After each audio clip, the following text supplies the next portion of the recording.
Bismillahirrahmanirrahim. Assalamualaikum warahmatullahi wabarakatuh. Selamat pagi.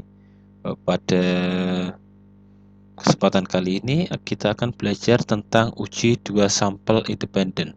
Dalam hal ini untuk uji non-parametrik.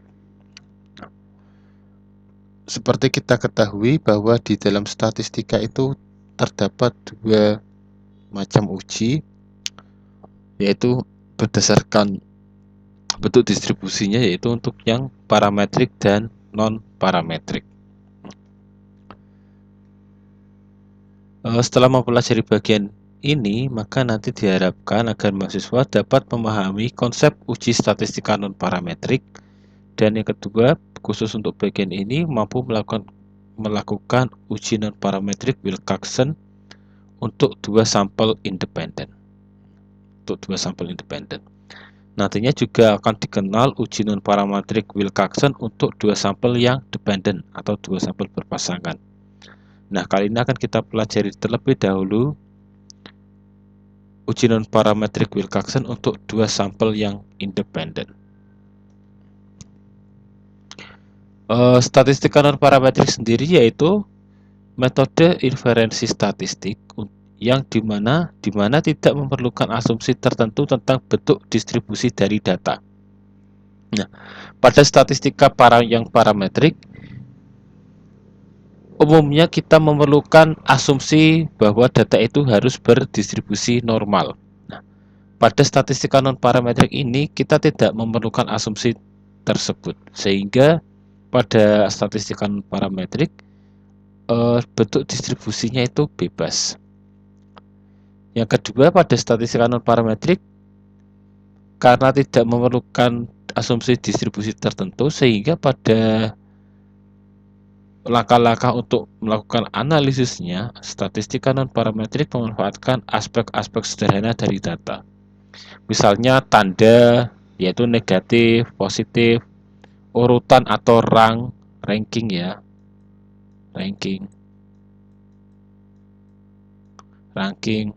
frekuensinya, dan sebagainya. Nah, pada statistika non-parametrik, skala pengukuran dan jenis data tidak terlalu berarti. Kita dapat menggunakan statistika non-parametrik pada data-data dengan tipe nominal, ordinal, interval maupun rasio. Nah, disinilah yang membedakan antara statistika non-parametrik dengan statistika parametrik, yaitu sifat-sifat dari data yang digunakan, yang akan diuji. Tentunya ketika kita mempelajari uji dua sampel independen, kita juga mempunyai uji dua sampel independen baik yang parametrik maupun yang non-parametrik ya. Nah, yang parametrik kita bisa menggunakan uji T. Nah, uji T. Sedangkan untuk yang non-parametrik nanti akan kita pelajari bahwa kita akan menggunakan uji Wilcoxon ya. Wilcoxon yang jumlahan rank yang non parametrik ya, untuk Wilcoxon, untuk jumlahan rank Wilcoxon. Ini untuk dua sampel independen. Kita ingat kembali untuk tentang uji dua sampel independen, misalnya terdapat suatu inovasi metode belajar bahasa Inggris yang akan diujikan pada sekelompok mahasiswa sukarelawan. Dari sekelompok mahasiswa sukarelawan itu dibagi menjadi dua kelompok. 8 mahasiswa mendapatkan metode baru, sedangkan 10 mahasiswa yang lain mendapatkan metode yang sudah ada atau metode yang standar. Nah, kita ingin mengetahui apakah kedua kelompok ini yang mendapatkan dua metode belajar yang berbeda akan memberikan hasil yang berbeda. Nah, untuk mendapatkan kesimpulannya digunakanlah uji parametrik ya, untuk uji T. Nah, itu untuk parametrik. Bagaimana jika ujinya adalah kita menggunakan uji non-parametrik, misalnya seperti tadi, ternyata asumsi kenormalan datanya tidak dipenuhi. Jadi setelah diuji distribusi datanya, diuji normalitasnya, ternyata tidak berdistribusi normal. Nah, maka dalam hal seperti ini data ini, misalnya data ini tidak berdistribusi normal, kita bisa menggunakan statistika non parametrik. Atau misal jumlah datanya terlalu sedikit sekali, itu juga kita bisa menggunakan statistika non parametrik. Oke.